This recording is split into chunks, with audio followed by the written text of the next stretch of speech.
Le sujet du prochain discours est se prémunir contre les tendances négatives de l'époque contemporaine par notre cher respecté Rafiq Ahmed Hayat Saheb, Amir national du Royaume-Uni.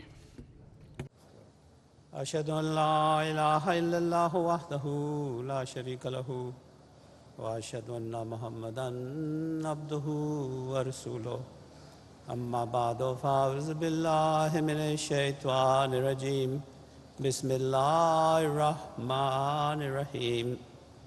Beloved Huzur, respected Très cher Huzour, honorables invités de la Jassa Salana, chers invités de la Jassa Salana, chers téléspectateurs du monde entier, Assalamu alaikum wa rahmatullahi wa barakatuh, que la paix et la bénédiction d'Allah soient sur vous tous. Aujourd'hui, j'ai l'opportunité de discuter d'un sujet qui préoccupe beaucoup d'entre nous, qui est comment se prémunir contre les tendances négatives de l'époque contemporaine. Dans cette ère moderne, l'humanité a réalisé de grands progrès dans tous les domaines séculiers. Les distances ont été réduites grâce aux moyens de transport modernes. Les communications électroniques et numériques telles que le téléphone, la radio et la télévision ont également transformé notre quotidien. De plus, nous assistons également à des avancées majeures dans la technologie de l'intelligence artificielle. Le monde entier est désormais interconnecté d'une manière sans précédent dans l'histoire de l'humanité. Bien que le monde soit devenu plus connecté, l'humanité s'est davantage éloignée les uns des autres et de leurs créateurs. Cette avancée technologique a entraîné une augmentation de nombreux maux sociaux tels que la corruption politique et économique, l'immoralité et les injustices sociales. Ces tendances négatives affectent non seulement notre présent, mais risquent aussi de corrompre notre avenir. Le problème le plus important du monde d'aujourd'hui est l'absence de paix. L'homme n'est ni heureux ni satisfait. Il y a une agitation croissante de la peur, des pressentiments, un manque de confiance en l'avenir et une insatisfaction par rapport à son héritage. En tant que musulmans, nous avons été avertis de l'arrivée de telle époque. Allah le Tout-Puissant déclare dans le Saint-Coran: par le témoignage du temps, sûrement l'homme est perpétuellement dans un état de perte, excepté ceux qui croient et font de bonnes œuvres, et qui s'exhortent les uns les autres à promouvoir la vérité, et qui s'exhortent les uns les autres à l'endurance. De ces versets du Saint-Coran, nous apprenons que la véritable paix et le bonheur ne seront accordés qu'à ceux qui s'efforcent de faire de bonnes actions et maintiennent une connexion avec leur Créateur. Allah a mis un grand accent dans le Saint-Coran sur les hukuk al-ibad, les droits de la création, ainsi que sur les hukuk les droits dus à Allah. Le Messie promis, alayhi salam, a déclaré: les principaux commandements du Saint-Coran sont au nombre de 2. L'unité de Dieu ainsi que l'amour et l'obéissance envers le Créateur, qui possède les attributs les plus sublimes, et le deuxième, la bienveillance envers ses frères et l'ensemble de l'humanité. Cependant, lorsque notre quête dans la vie est de faire du profit, de rechercher le plaisir et d'obtenir des positions, il nous reste peu de temps, d'énergie et de capacité pour nous concentrer sur les objectifs fixés par Allah. Notre société a été envoyée par la culture du moi. Une étude récente parue dans le Psychological Science indique que les individus à travers le monde deviennent de plus en plus individualistes avec le temps. Les médias sociaux, bien qu'ils nous connectent aux autres, peuvent rendre les gens égoïstes car chacun cherche à faire connaître sa présence. Une grande partie des médias sociaux est entièrement centrée sur le moi. L'individualisme nourrit une attitude du moi d'abord qui complique la reconnaissance des difficultés rencontrées par les personnes moins fortunées et l'acceptation du sacrifice personnel pour le bien commun. Un autre problème est le manque de coopération. Cela est déjà visible dans notre système politique polarisé, où les personnes et les partis aux opinions opposées peinent à collaborer pour résoudre les problèmes. Nombreux sont ceux qui croient que cela pourrait conduire notre monde vers une situation pré-guerre mondiale, alors que nous avançons à grands pas vers une troisième guerre mondiale. Et le calife Ayatollah nous a rappelé cela à plusieurs reprises. Cet individualisme est exacerbé par de nombreux autres facteurs. L'une des tendances les plus répandues qui corrompt la société aujourd'hui est le matérialisme. Beaucoup ignorent les conséquences de l'excès matériel. Celui-ci est associé à des niveaux de bien-être plus bas, tels qu'un manque d'interaction sociale, une augmentation des déchets et la destruction environnementale, ainsi qu'à de mauvais résultats académiques. Il est également lié à des problèmes de dépenses et à l'endettement. Une étude récente menée à l'université Baylor a révélé que les individus plus matérialistes avaient des niveaux de satisfaction de vie plus faibles et étaient plus susceptibles de souffrir de dépression. L'étude a également montré que les taux de dépression chez les adolescents ont commencé à augmenter à partir de 2012, lorsque les jeunes ont commencé à accéder plus fréquemment aux médias sociaux. Cela a radicalement transformé la nature des relations entre pairs, des relations familiales et des activités quotidiennes. Cela est dû au fait que le matérialisme est maintenant largement alimenté par l'utilisation excessive des plateformes des médias sociaux tels que le Snapchat, l'Instagram et Facebook, qui influencent fortement les utilisateurs pour qu'ils aspirent à des normes de beauté et de richesse inaccessibles, des normes qui en réalité sont complètement détachées du monde réel. Beaucoup de jeunes prêchent les utilisations positives des médias sociaux. Et oui, il existe certains cas où des communautés positives peuvent trouver un espace commun pour partager des points de vue similaires. Nous l'avons récemment observé à travers les conflits de Gaza et d'Ukraine, où le monde a utilisé ces plateformes pour se lever contre les atrocités commises contre des civils innocents. Cependant, étant donné l'immensité des plateformes de médias sociaux, il est facile pour les enfants de devenir vulnérables à des contenus qui dépassent leur compréhension. Cela comporte également des risques de désinformation et même de radicalisation. Bill Gates, l'un des leaders technologiques les plus influents au monde, a déclaré avoir limité l'utilisation de la technologie par ses enfants à la maison. En 2007, Bill Gates a imposé une limite de temps d'écran lorsque sa fille a commencé à développer une dépendance malsaine à un jeu vidéo. Il n'a également pas permis à ses enfants d'avoir des téléphones mobiles avant l'âge de 14 ans. Le PDG de Snapchat, Evan Spiegel, a confirmé lors d'une entrevue avec le Financial Times que lui et sa femme accordaient seulement 1h30 de temps d'écran par semaine à leurs enfants. Lors de l'entrevue, Spiegel a également conseillé aux parents de réduire leur propre temps d'écran ou d'expliquer ce qu'ils font sur leurs appareils à leurs enfants afin qu'ils ne soient pas en train de regarder le dos noir du téléphone sans aucune idée de ce qui se passe. Ces deux exemples montrent clairement comment nous devrions aborder notre utilisation quotidienne des médias sociaux. Notre cher Huzur, Ayadahullah, nous a régulièrement guidés sur comment éviter les aspects néfastes d'Internet tout en profitant des éléments qui peuvent nous être utiles.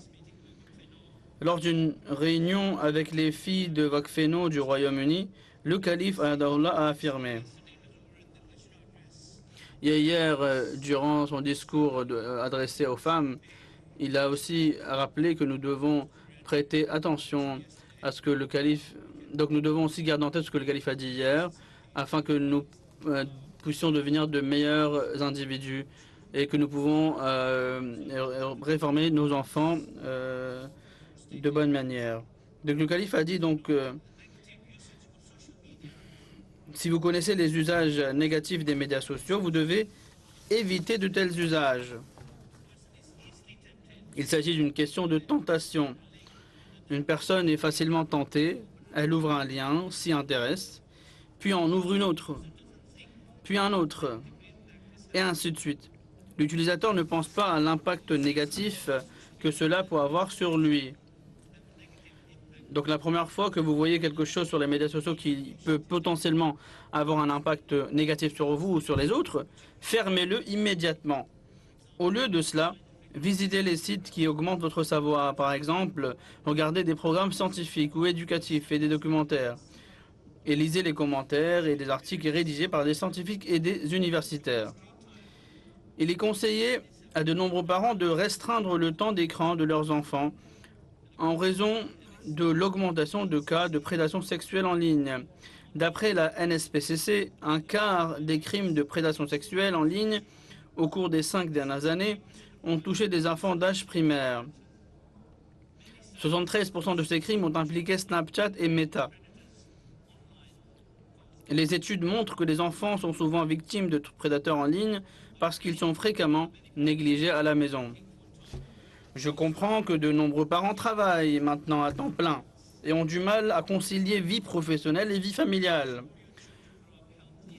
Toutefois, afin de garantir que vos enfants grandissent en bonne santé et épanouis, il est crucial que les parents consacrent une part significative de leur temps au développement physique, académique et spirituel de leurs enfants. Ainsi, je vous encourage à amener régulièrement vos enfants à la mosquée pour qu'ils soient bien entourés. Prenez aussi le temps de vous renseigner sur leurs activités scolaires et de renforcer le lien d'amitié avec eux. Le fondateur de notre communauté, le Messie premier, a accordé une attention particulière à l'éducation de ses enfants. Il s'occupait d'eux lorsqu'ils étaient malades, les consolait pendant des heures, leur racontait des histoires, les éduquait moralement et priait fervemment pour eux. Une anecdote sur le Messie premier illustre parfaitement le concept de bonne parentalité. Un jour, le Messie premier se trouvait dans une pièce sur le toit de sa maison. L'un de ses compagnons, Hadat Sayed Fazal Shahra, était également présent et épluchait des amandes.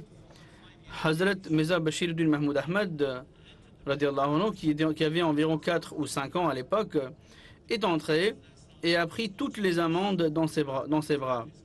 Le Messie premier a observé cela. Il se tourna vers son compagnon et dit « C'est un si bon enfant, il n'en prendra pas beaucoup. Il ne prendra qu'une ou 2 amandes et remettra le reste. »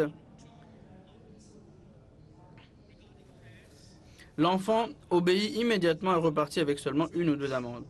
Concernant la prière, Hadad Nawab Mubaraka Begum Sahiba radiallahu anha déclare « Lorsque j'étais jeune fille, Hazur me demandait souvent de prier pour l'une de ses tâches.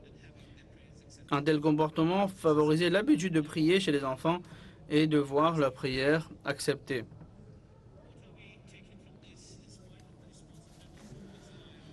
Ce que l'on peut en conclure, c'est que malgré ses responsabilités et son emploi du temps chargé, le Messie promis a toujours placé l'éducation de ses enfants en priorité et n'a jamais manqué de leur accorder du temps. Lorsque les enfants sont négligés, ils deviennent souvent victimes de dégradation sociale et morale. Un autre problème qui touche notre société aujourd'hui est l'obsession pour l'apparence physique et l'addiction à la pornographie. Bien que ce soit l'un des nombreux vices de notre société, il est particulièrement significatif car il impacte le socle de notre société, à savoir l'unité familiale nucléaire. L'une des raisons pour lesquelles cette addiction est si courante est la facilité d'accès à ce matériel. Selon un article publié dans Time Magazine, plus de 40% des enfants âgés de 10 à 17 ans ont été exposés à la pornographie en ligne, souvent par accident. L'article aborde comment ces images démoralisent et déshumanisent les hommes et les femmes en les réduisant à de simples objets physiques. Des études ont également montré que regarder ce genre de contenu de manière répétée peut amener une personne à le préférer à l'intimité avec son partenaire, ce qui peut causer des problèmes dans les relations et mener à des tensions. J'ai malheureusement été témoin de ce problème au sein de notre propre communauté.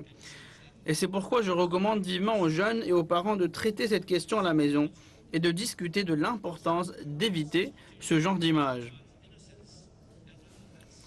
L'exposition à ce type de contenu prive les enfants de leur innocence et entrave leur développement naturel et spirituel.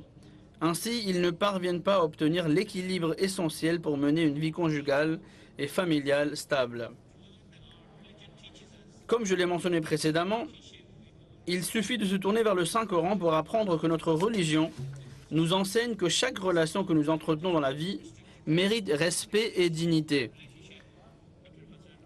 En islam, le mariage n'est pas limité à une relation platonique entre époux, ni exclusivement destiné à la procréation. Le saint prophète Mohammed, que la paix soit sur lui, a déclaré: lorsqu'un homme se marie, il a complété la moitié de sa religion. En effet, le mariage est censé être un lien de réalisation intellectuelle, émotionnelle et spirituelle. En tant que communauté, nous sommes confrontés à de nombreux problèmes concernant ce sujet. De nombreux parents me sollicitent pour trouver des partenaires convenables pour leurs enfants. Lorsque je leur demande ce qu'ils recherchent, ils se concentrent souvent sur des éléments superficiels. Ils me disent qu'ils devraient gagner autant, elle devrait être belle avec les yeux bleus, et ils devraient savoir cuisiner. Cela est dû à leur exposition aux réseaux sociaux qui engendrent un environnement et des attentes irréalistes.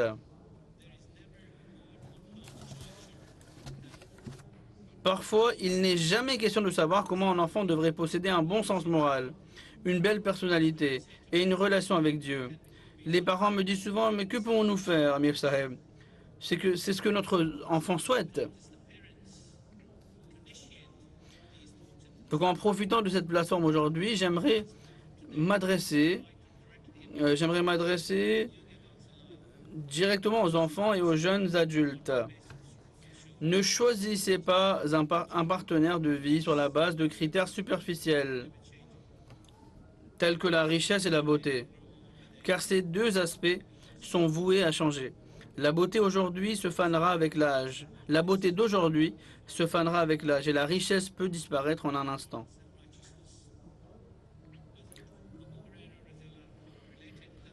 Hadrat Abu Huraira, qu'Allah soit content de lui, a rapporté que le saint prophète, que la paix soit sur lui, a dit: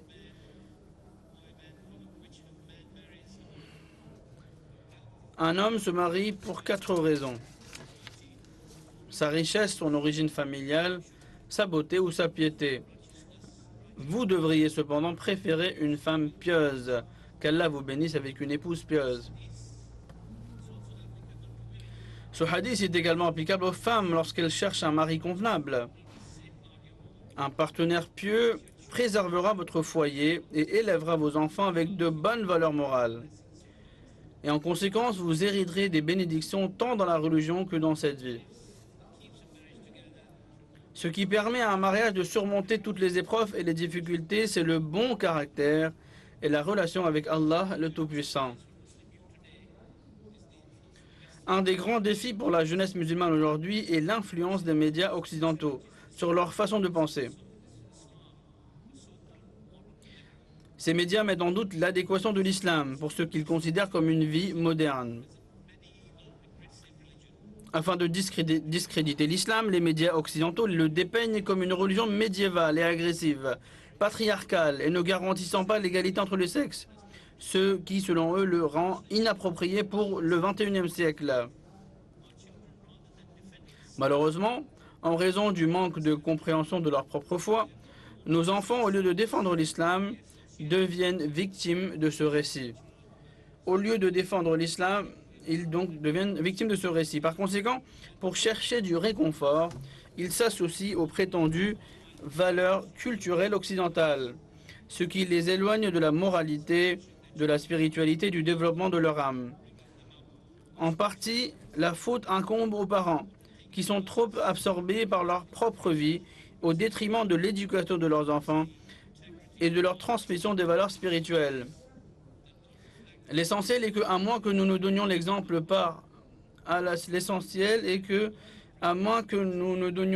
par notre propre honnêteté, intégrité et piété, les mots seuls qui ne reflètent pas notre propre caractère sont vides et n'auront aucun effet sur l'éducation de nos enfants. Récemment, Au Royaume-Uni, nous avons observé que non seulement notre jeunesse était confrontée aux valeurs occidentales, mais qu'elle était aussi égarée par des soi-disant érudits musulmans diffusant un discours anti-Ahmadiyya.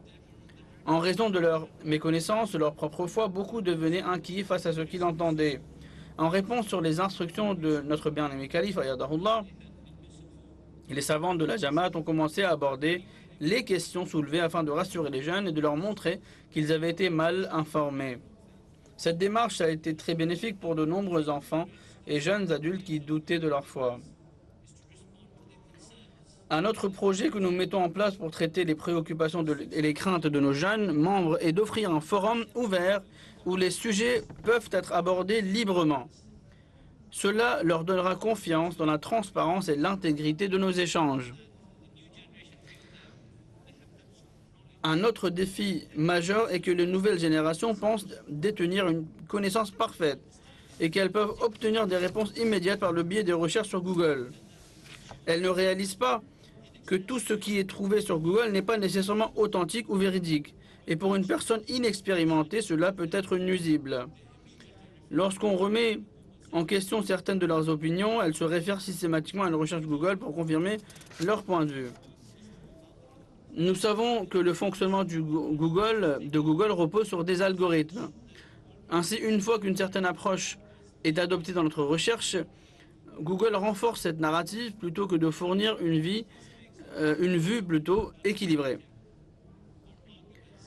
Cela rend les utilisateurs moins ouverts à une perspective équilibrée ou à un argument sur le sujet en question.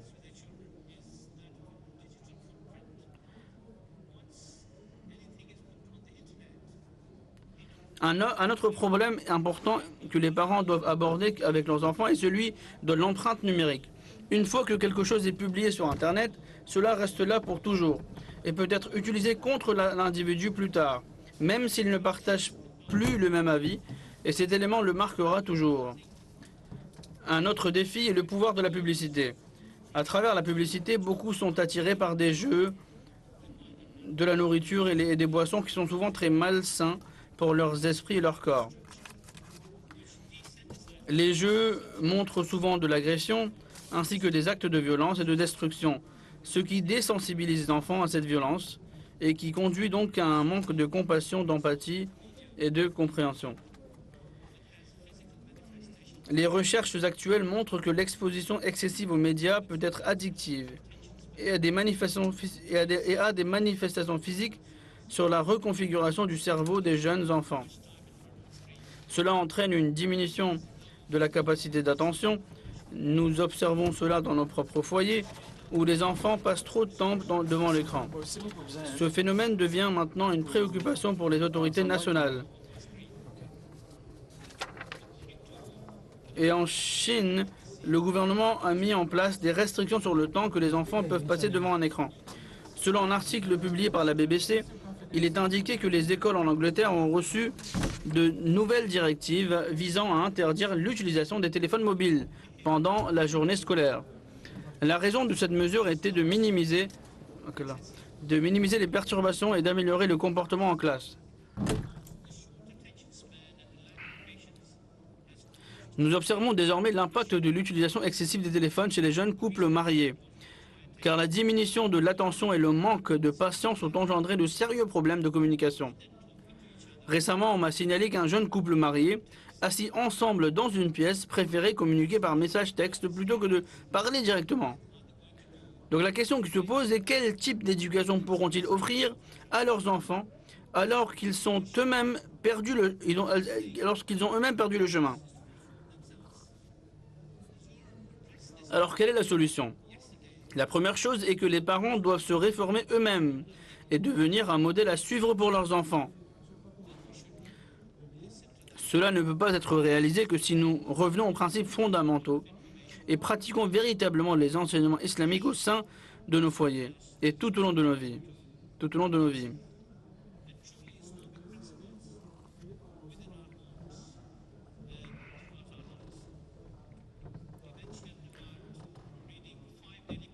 Donc le calife a mentionné que nous devons commencer par pratiquer de bonnes valeurs morales et à lire nos 5 prières quotidiennes régulièrement en congrégation. Accordons également du temps de qualité à nos enfants, tant pour leur développement académique que spirituel. Passons moins de temps sur les réseaux sociaux et consacrons davantage de temps à lire, jouer et interagir avec nos enfants tout en développant un lien solide avec eux. Un autre problème dérivé de la dépendance excessive aux réseaux sociaux et au matérialisme en général est l'affaiblissement des relations entre parents et enfants, surtout lorsque les parents vieillissent. Allah dit dans le Saint-Coran.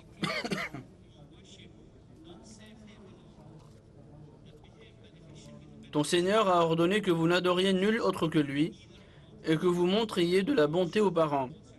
Si l'un d'entre eux ou tous deux atteignent la vieillesse auprès de toi, ne leur dis jamais aucune parole exprimant le dégoût, ni ne leur fais aucun reproche, mais adresse-toi à eux avec douceur et respect. Et animé de tendresse, abaisse pour eux l'aile de ton humilité et dis, mon Seigneur, aie pitié d'eux, tout comme ils m'ont élevé dans mon enfance.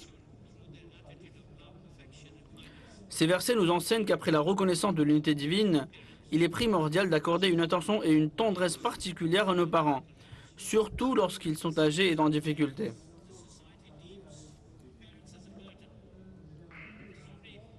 La triste réalité aujourd'hui est que la société considère les parents comme un fardeau. Cela a déjà commencé à se produire. Dans un rapport publié par le Independent en 2019, il a été confirmé qu'un Américain a pris son père fragile, souffrant de démence pour un vol de Los Angeles au Royaume-Uni, où le père a été laissé à une station de bus à Hereford, sans aucun moyen pour quiconque de trouver sa famille. Tout cela pour éviter de payer pour ses soins. Aux États-Unis, ce phénomène est devenu courant et a même reçu un nom de granny dumping, abandon de grand-mère. Aussi étrange que ce titre puisse paraître, on estime qu'environ 100 000 Américains âgés sont abandonnés chaque année par des proches incapables ou réticents à les aider ou à payer leur prise en charge. Je comprends que nous faisons face à une crise économique. Cependant, l'islam nous enseigne que nous ne devons jamais abandonner notre responsabilité envers nos parents. Si vous n'êtes pas en mesure de subvenir à leurs besoins financiers, vous pouvez leur consacrer du temps. Cuisinez pour eux, fournissez ce que vous pouvez. Et prenez soin d'eux comme ils l'ont fait pour vous lorsque vous étiez jeune. Il est rapporté qu'une fois, Hadad Moussa al-Islam demanda à Allah, « Oh Allah, qui sera mon compagnon au paradis ?» Allah lui révéla qu'un boucher serait son compagnon au paradis. Hadad Moussa al-Islam fut choqué et intrigué. Il voulait savoir ce qu'il y avait de si spécial chez ce boucher. Alors Allah lui indiqua une boutique dans le marché. Il se rendit là-bas et trouva un jeune boucher travaillant et servant ses clients. Hadad Moussa al-Islam resta avec le boucher jusqu'à la fin de la journée. Le boucher ferma sa boutique, mit de la viande dans un petit sac et commença à rentrer chez lui. Hadad Moussa al-Islam demanda au boucher s'il pouvait l'accompagner et le boucher accepta. En arrivant chez lui, Moussa al-Islam vit une femme âgée et handicapée allongée sur un lit. Le boucher se dirigea vers la cuisine et fit cuire la viande. Pendant que la viande cuisait, il lava le visage de cette vieille femme, changea ses vêtements et peigna ses cheveux. Il apporta ensuite la nourriture qu'il avait cuisinée et la donna à manger à cette femme de sa propre main, jusqu'à ce qu'elle soit rassasiée. Puis il la remis sur son lit. Alors qu'il le faisait, elle murmura quelque chose à son oreille, ce qui fit sourire l'homme. Hadad Moussa al-Islam demanda au boucher, « Qui est cette femme et que t'a-t-elle dit pour te faire sourire ?» Le boucher répondit, « Cette femme est ma mère. Chaque fois que je fais quelque chose pour elle, elle me dit, « Mon fils, qu'Allah ne laisse jamais tes efforts envers moi passer sans récompense. Et qu'il te fasse être le compagnon de Moussa, de fils d'Imran au paradis. » Donc on voit par cette anecdote l'importance de prendre soin de nos parents. Notre cher Hazour, qu'Allah soit son aide, a également approfondi cette question lors d'un sermon du vendredi du 23 janvier 2004. Hazour Ayadahullah a expliqué L'enseignement moral de la bienveillance envers ses proches est le même pour les hommes et les femmes, sans distinction. En montrant de la bonté envers sa famille, la relation entre un mari et sa femme s'épanouira aussi, car les deux partenaires seront attentifs aux sentiments de l'autre. Une telle famille se rapproche d'Allah et son foyer devient un reflet du paradis sur terre.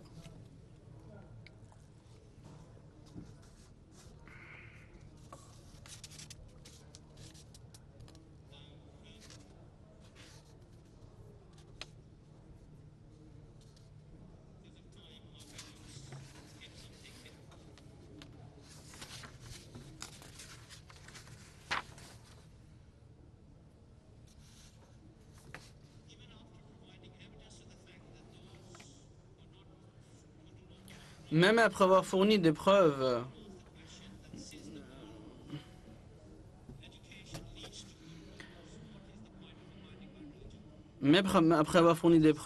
ceux qui ne suivent pas la religion posent souvent la question suivante.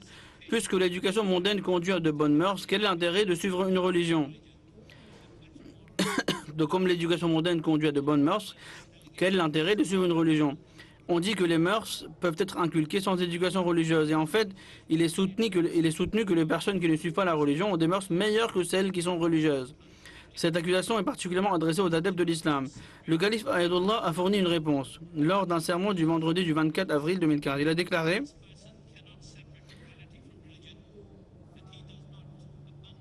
il est difficile de séparer la religion, la moralité et les besoins matériels de l'homme. Une personne religieuse ne peut pas dissocier la moralité de la religion et elle ne néglige pas non plus la pensée des besoins matériels. Les personnes qui ne suivent pas la religion affirment que l'homme a besoin de bonnes mœurs et de succès matériel. Cependant, un véritable musulman soutiendra que l'homme a également besoin de la religion car elle conduit l'homme vers Dieu. Tout au long de mon discours, nous avons abordé les nombreuses tendances négatives qui affligent notre société contemporaine. Il est crucial de comprendre que la clé pour surmonter ces défis réside dans une connexion profonde avec Allah le Tout-Puissant et une sincère bienveillance envers l'humanité. La venue du Messie promis à l'Islam est survenue à une époque où le monde en avait un besoin urgent. Selon la prophétie du saint prophète Mohammed sallallahu alayhi wa sallam, le Messie de l'époque apparaîtrait lorsque, malgré l'éclat du Coran, ses enseignements auraient disparu des cœurs des gens. Nous avons la chance inestimable d'avoir embrassé le message de l'islam Ahmadiyya. L'institution sacrée du Khilafa a perpétué le message du Messie promis jusqu'au XXIe siècle, guidant la communauté avec sagesse et détermination. Notre bien-aimé Huzour consacre chaque jour sa vie à nous guider, offrant des conseils et un soutien précieux pour nous aider à naviguer à travers les défis et tendances négatives de notre époque. Que la bénédiction d'Allah continue de reposer sur notre Khilafa en lui accordant une santé et une prospérité continue. Amin. غلام احمد کی حضرت خلیفۃ المسیح الخامس نعرہ تکبیر